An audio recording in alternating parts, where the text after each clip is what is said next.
तो हेडिंग हो गया।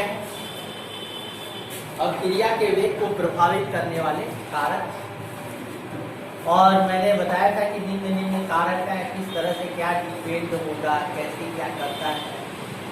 और है कुछ नहीं, बस जब प्रोसेस सारी चीजें अगर हम लोग जान जाए किस तरह से कार्य करता है तो सभी चीज हो जाए। पहला होता है ताप, होता है टेम्परेचर, होता है ताप। अगर बढ़ेगा तो जनरली हम कह सकते हैं कि अगर ताप बढ़ाएंगे तो अभिक्रिया का वेग क्या होगा, बढ़ेगा। अगर ताप बढ़ाते हैं तो अभिक्रिया का वेग क्या होता है, बढ़ता है। लेकिन अगर अभिक्रिया अगर ऊष्मा शोषी है, अर्थात ऊष्मा का यदि अवशोषण हो रहा है तो ताप बढ़ाएंगे तो अभिक्रिया का वेग बढ़ेगा। अगर कहीं ऊष्मा का उत्सर्जन हो रहा है तो ताप अगर बढ़ा देंगे तो क्रिया का वेग जो होगा वो कम, क्योंकि एक ऊष्मा पहले से वो क्रिया में निकल रही है, दूसरी चीज है आप उसको और गर्म कर रहे हैं।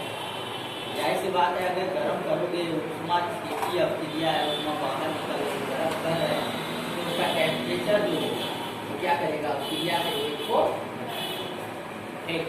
इस प्रोसेस को अगर जानना है तो ये जानने की, अगर ठंडा अगर जल रहता है तो ठंडे जल में अगर हम उस सरफ को घूलते हैं पूरी तरह खुल जाए, लेकिन अगर वही गर्म पानी लेकर के सरफ को अगर घोला है तो सब पूरी तरह से नहीं घूलता है, कुछ ना कुछ बचा है। एक दूसरी चीज है कि मैंने बताया था कि अभिकारक के क्षेत्रफल, अब क्षेत्रफल क्या चीज है उसी को समझा रहे थे, ब्रेक कर दिया, उसी बता रहे थे क्षेत्रफल में कैसे डिपेंड करता है। तो यहाँ देखिए वो क्रिया वृत्ति कैसे है, क्या है ये समझिए कि लकड़ी का टुकड़ा है और इसको हमको जलाना है। जलना एक ज्ञान की बात है कि क्या है, एक क्रिया है, रासायनिक क्रिया। जलने में होता क्या है कि अगर ये लकड़ी का टुकड़ा है तो एक कार्बन है और बाहर से जो ऑक्सीजन है, और जलाएंगे तो कार्बन और ऑक्सीजन क्रिया करते हैं और बनाते क्या है, कार्बन डाइऑक्साइड। एक लेकिन अब कैसे अब क्रिया का वेग बढ़ाना है उसको देखिए। अभी ऑक्सीजन आ रहा है तो इतने भाग को टच कर रहा है, इधर का टच कर रहा है और इधर का टच कर रहा है और इधर का, और इतने सरफेस को ऑक्सीजन क्या कर रहा है, टच कर रहा है। अब हम लोग करें क्या, अगर ये लकड़ी का गुच्छा है एक, इसको हम लोग अब क्रिया के वेग को बढ़ाना है, हम क्या करेंगे, अब इसको काट देंगे एक ले।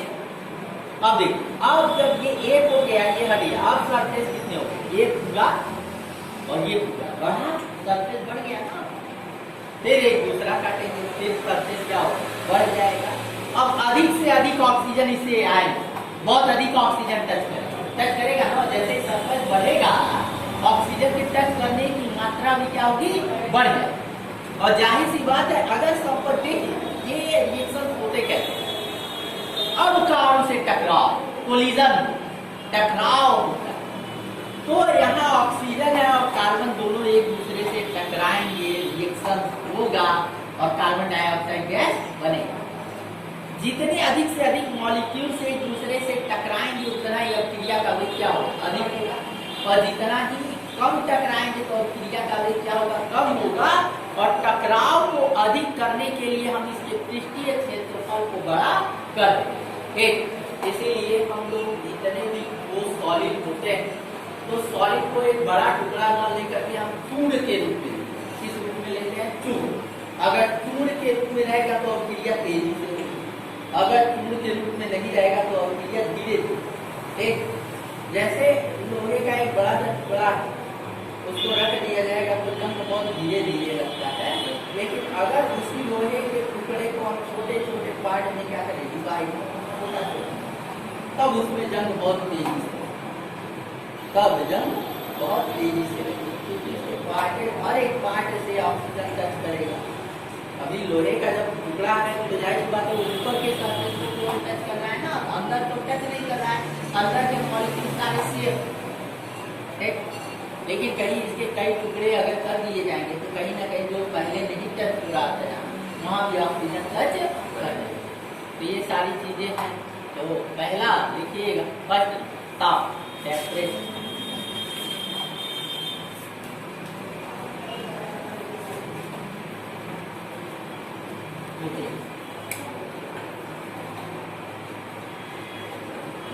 किसी अभिक्रिया का वेग,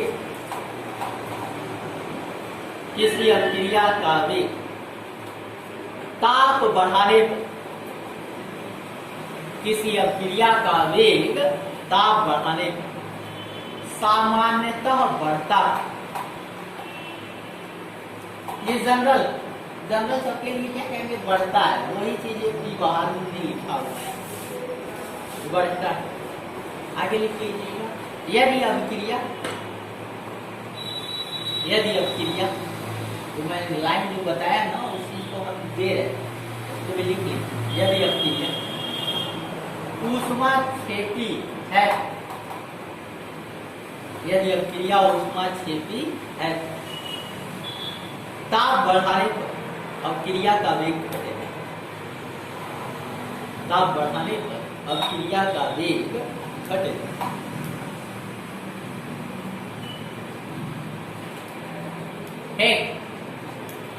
जनरली सबके लिए कह सकते हैं कि बढ़ता है, ताप बढ़ाएंगे तो अभिक्रिया का वेग बढ़ेगा।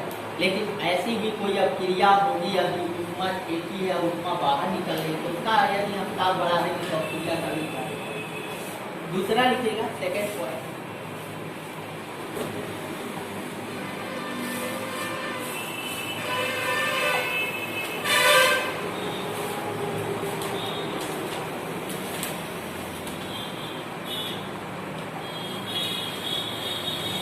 लिखिएगा अभिकारक अणुओं की सांद्रता।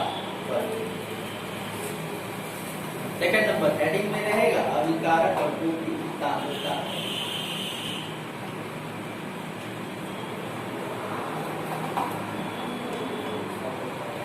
लिखिएगा अभिकारक अणुओं की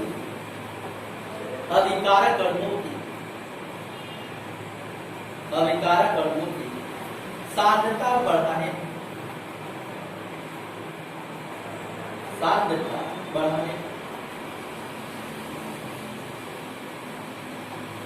अभिक्रिया का वेग बढ़ता है। ये तो हमेशा बढ़ेगा, बढ़ाएगा।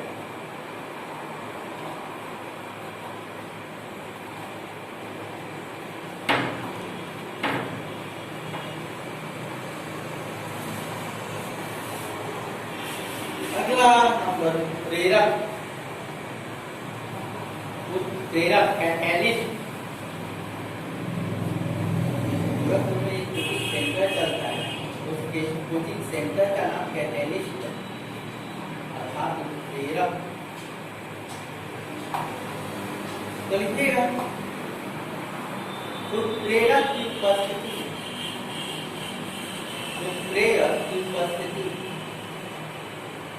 अभिक्रिया का वेग बढ़ जाता है।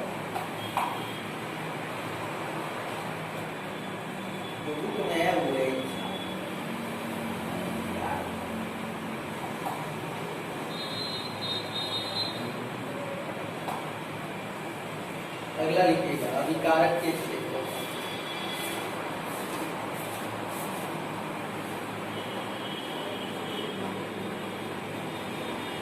अगला जो पॉइंट है अभिकारक के क्षेत्र, लिखिएगा अभिकारक का क्षेत्रफल बढ़ाने में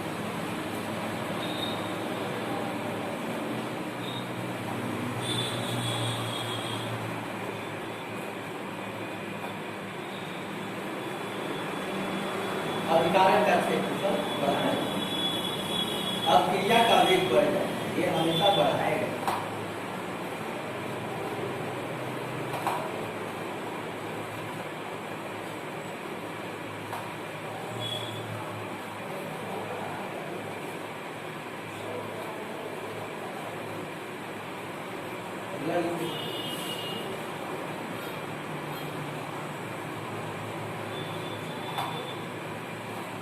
एक छोटी सी चीज है, सब सारे अगला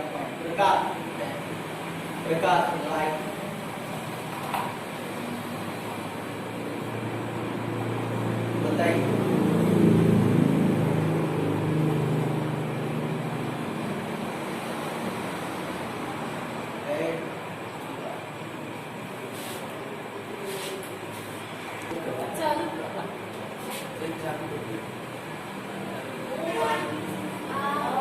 हो गया, जिसको हम हाई स्कूल में हम बनाते हैं, बताते हैं और जब भी कहीं भी अगर प्रकाश का वर्ण विक्षेपण होता है, 7 रंग जो दिखाई देते हैं वो 7 रंग इसी तरफ है। और जब भी इंद्रधनुष अगर बनता है तो रेड कलर सबसे ऊपर होता है और वायलेट कलर सबसे नीचे बनता है। ये 7 रंग हमारा हो गया है।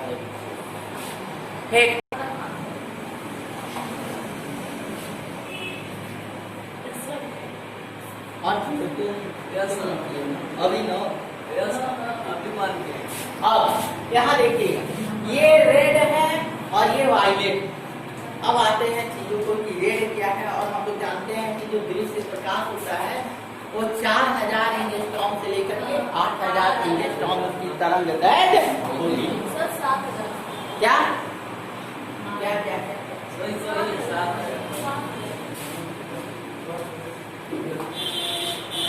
की बात करते हैं तो रेड कलर का तरंग दैर्घ्य लगभग हम मानते 8000 एंगस्ट्रॉम। ध्यान से देख, जो वायलेट कलर का जो तरंग दैर्घ्य होता है, इसीलिए हम सीधे 4000 से 8000 ठीक 4000 से 8000 एंगस्ट्रॉम इन सब में वो 7 रंग आ जाए। ठीक, अब यहाँ देखिए ये और ये हाईएस्ट एंड ये लोअर। इसका मिड कलर कौन सा है? 7 रंगों में बीच वाला रंग कौन सा है? Mid colour. उसके बारे में भी बड़ा इंटरेस्टिंग। ग्रीन वाला। हाँ, मिड कलर कौन सा? पीला। हाँ, ग्रीन वाला पीला, लेकिन सबसे अधिक होता है रेड वाले। भैया हम कह रहे हैं कि ये मिनिमम है, ये हाईएस्ट है, बीच का पीला।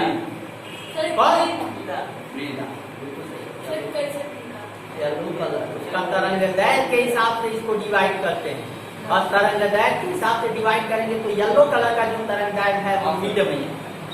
तो येलो कलर हमारा मिड में, ठीक। और कहीं ना कहीं अभी आप जाओगे ब्रिज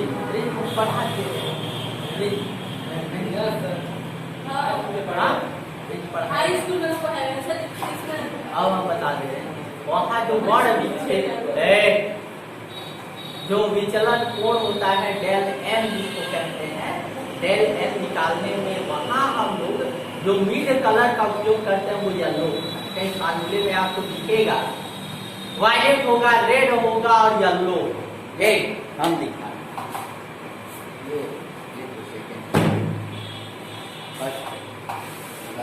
ठीक। तो मिड कलर कौन सा? येलो। आप जानिए कि सूर्य के प्रकाश में सबसे मिड कलर कौन सा होता है? येलो। अब आते हैं, ये हो गया दृश्य प्रकाश को हमने डिफाइंड कर इसमें 7 रंग और 7 रंग के हिसाब से। अब आते हैं ये 2 चीज, इसको और इसको आप लोग ध्यान से देख, थोड़ा सा इंग्लिश में हम लिख दे रहे हैं।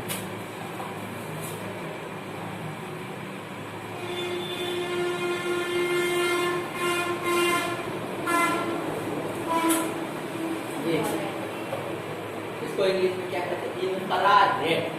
क्या बोलते हैं? इंफ्रारेड। अर्थात अवरक्त। रक्त यानी क्या? रेड। ठीक, इसको लिखते हैं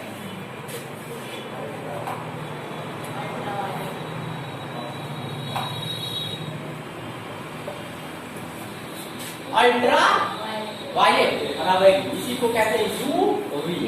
यही यूवी है और यही सारी चीजों के बैक्टीरिया के वेग को भी घटाएगा, बढ़ाएगा और जीवाणु को भी यही नष्ट करता है। ये एक ऐसी चीज है। ये यूवी अगर कहीं किसी जल में से या किसी में से गुजार दिया जाए ना, तो जितने उसमें जर्म रहेंगे जीवाणु सब आगे चलते हैं। अब इंफ्रारेड और अल्ट्रा वायलेट की तरंग दैर्घ्य क्या होगी?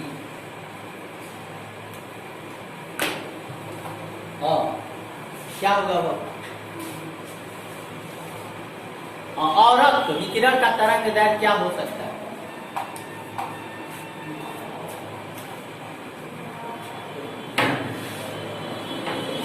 से भी नीचे होती है, अर्थात 4000 से कम तरंग दैर्घ्य जिनकी होगी वो किसके अंतर्गत आएंगे?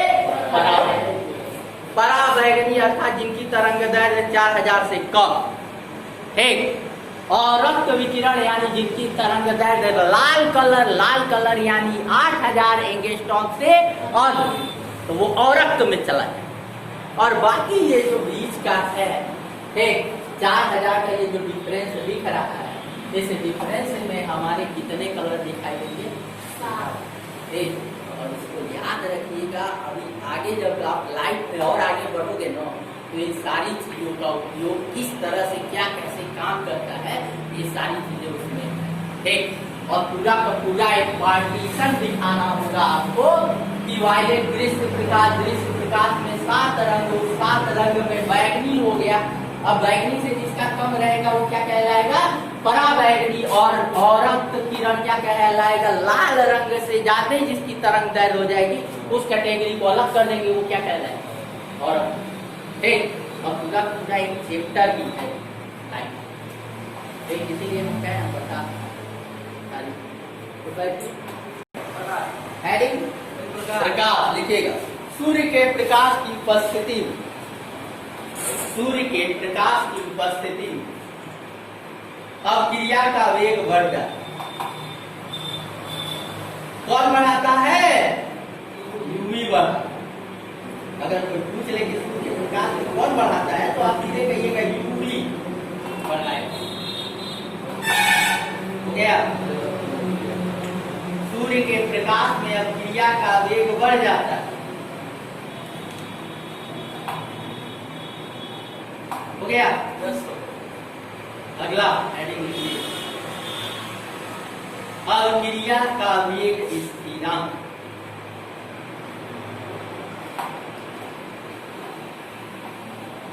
हेडिंग है अब क्रिया का वेग स्थिरांक।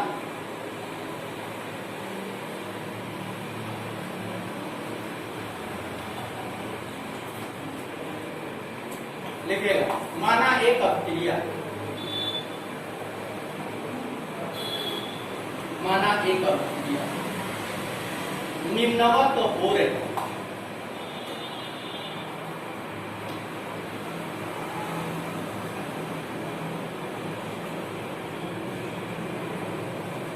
निम्नवत हो रही। एक क्रिया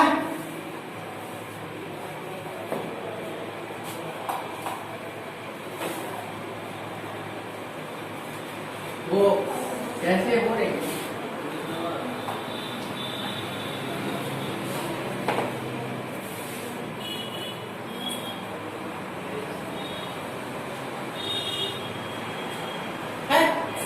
ए हमारा is a reactant, is a product. A हमारा रिएक्टेंट है, बी क्या है? प्रोडक्ट है। यहाँ हम लिख दें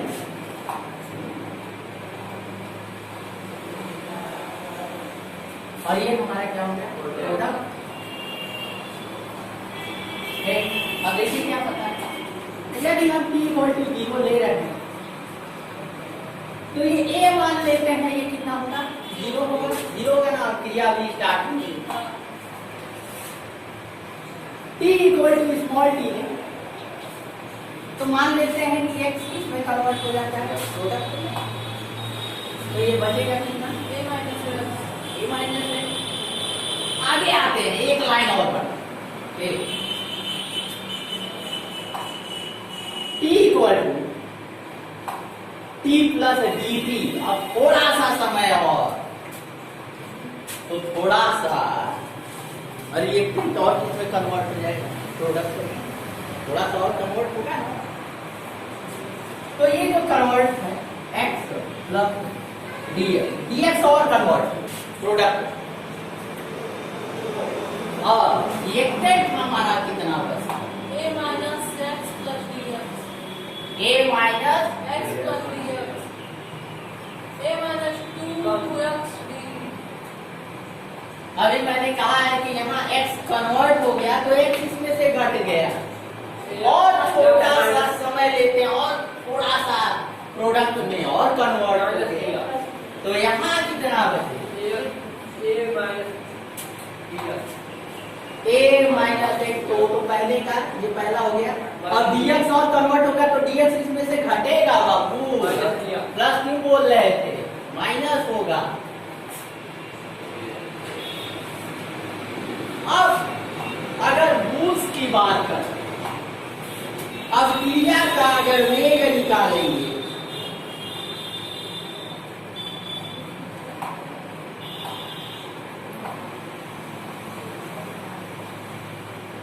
अब क्रिया का वेग इक्वल टू अगर हम कहें कि रिएक्टेंट की सांद्रता परिवर्तन अर्थात अभिकारक की सांद्रता परिवर्तन के दर के बराबर होता है या एकांक समय में जो रिएक्टेंट की सांद्रता में परिवर्तन होगा वही उसका क्या कहलाएगा अब क्रिया का वेग अगर हम यहाँ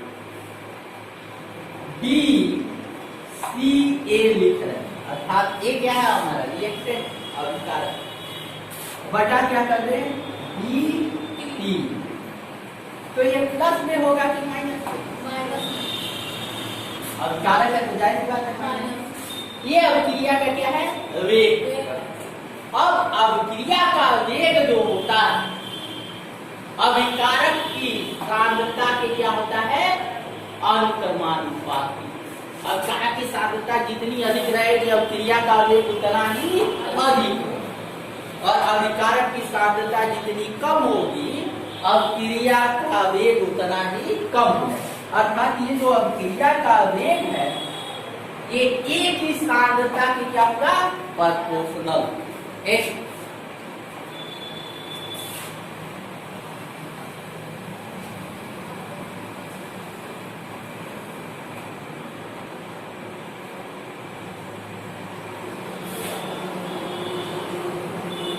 t इक्वल टू t समय अब क्रिया का वेग माइनस बी सी ए बटा कितना एक और क्रिया का वेग है प्रोपोर्शनल किसके होगा अभिकारक की सांद्रता t इक्वल टू t समय पर अभिकारक की सांद्रता कितनी है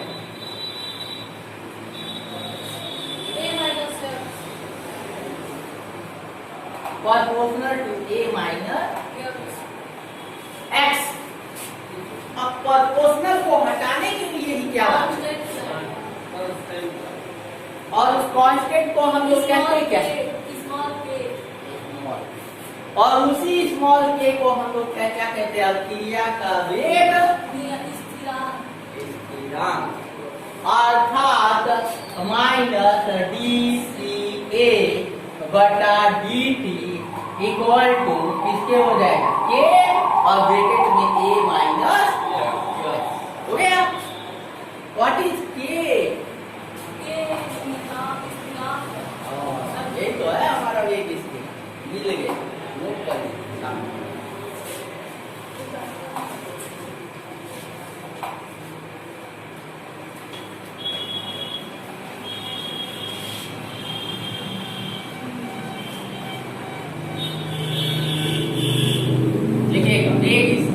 का मात्रक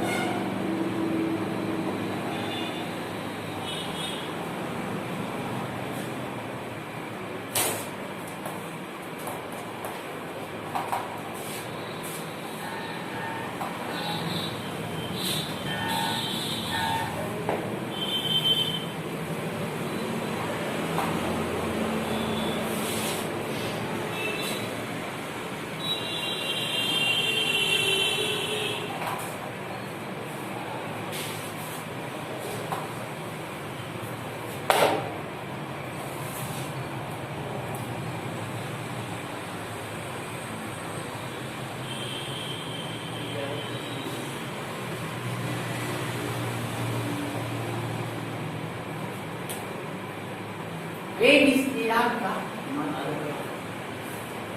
थोड़ी सी थोड़ा है वेग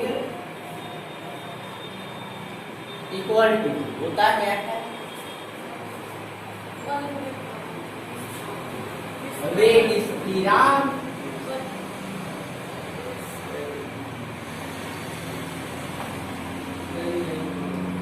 मल्टीप्लाई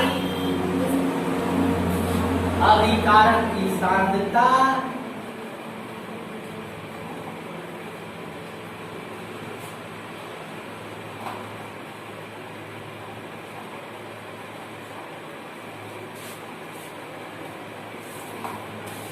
तो दिक्कत ये भी वेग इक्वल टू होता है कि एक अभिकारक की सांद्रता और जाहिर सी बात है यहाँ जो यह है यह क्या बता रहा है क्रिया की कोटि को बता रहा है ना ऑर्डर ऑफ रिएक्शन ये चीज को लिखवा दी। अब हमको निकालना है वेग स्थिरांक का मात्रक इकाई निकालना है यूनिट निकालना है। तो यहाँ देखिएगा वेग स्थिरांक का मात्रक स्थिरांक का मात्रक यानी के का मात्रक वही है वेग स्थिरांक के का मात्रक तो वेग स्थिरांक का मात्रक इक्वल टू हो जाएगा वेग का मात्रक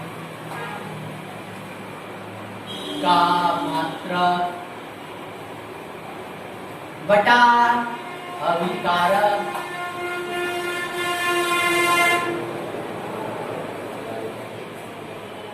अभिकारक की सांद्रता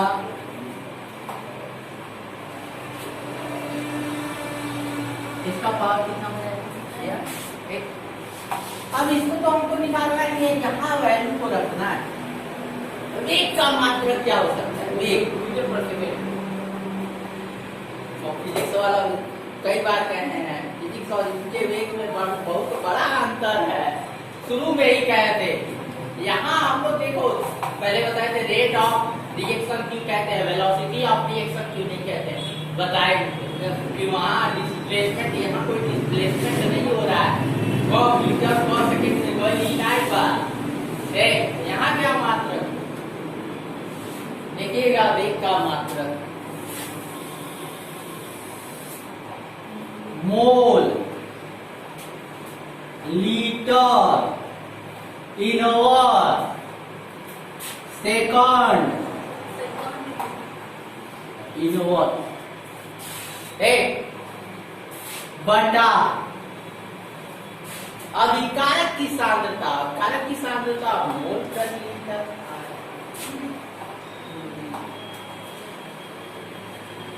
मोल लीटर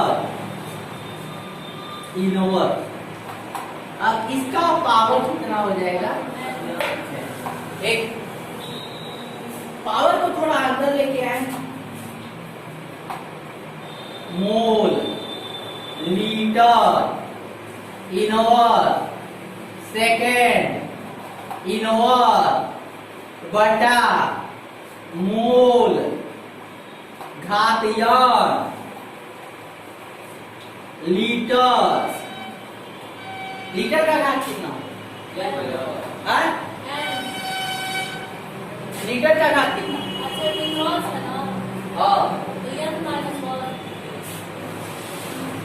क्या होगा और घात को अंदर लेके आएंगे तो क्या होगा n माइनस वन हो जाएगा वन माइनस कितना होगा कितना होगा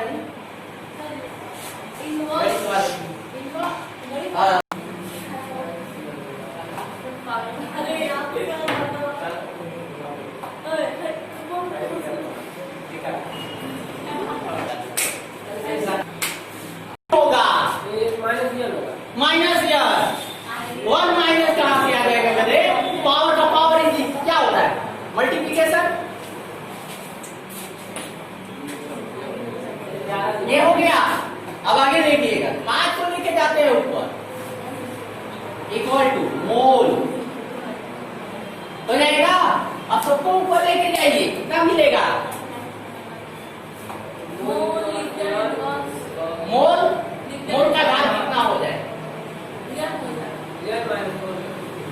क्या हो माइनस क्या अमित और जो भी अनु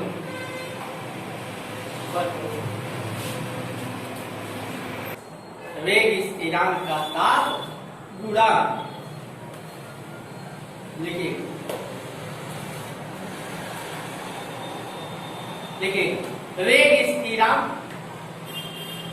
वेग स्थिरांक का ताप गुणांक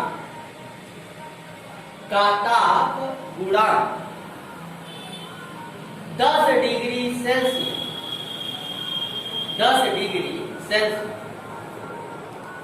अंतर के दो भिन्न भिन्न तापों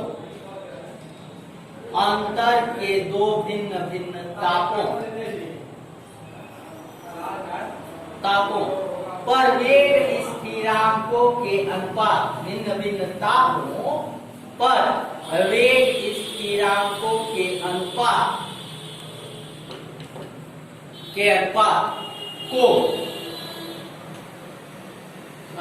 को वेग स्थिरांक का ताप गुणांक कहते हैं।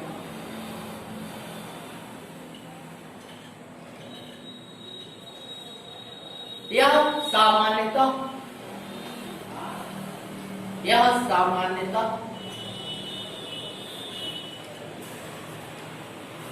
2 तथा 3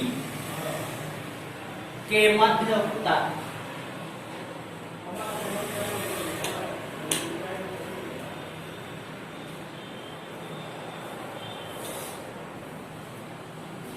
आगे लिखिए किसी अभिक्रिया का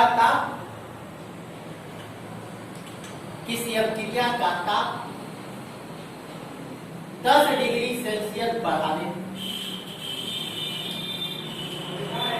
10 डिग्री सेल्सियस बढ़ाने सामान्यतः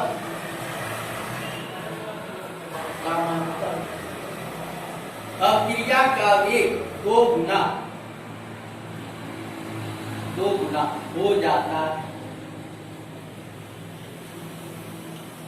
ठीक बाबू, अब यहाँ देखो ये क्या है, वेग स्थिरांक का ताप गुणांक। अब यहाँ देखिएगा वेग स्थिरांक का ताप गुणांक हमको देखना है।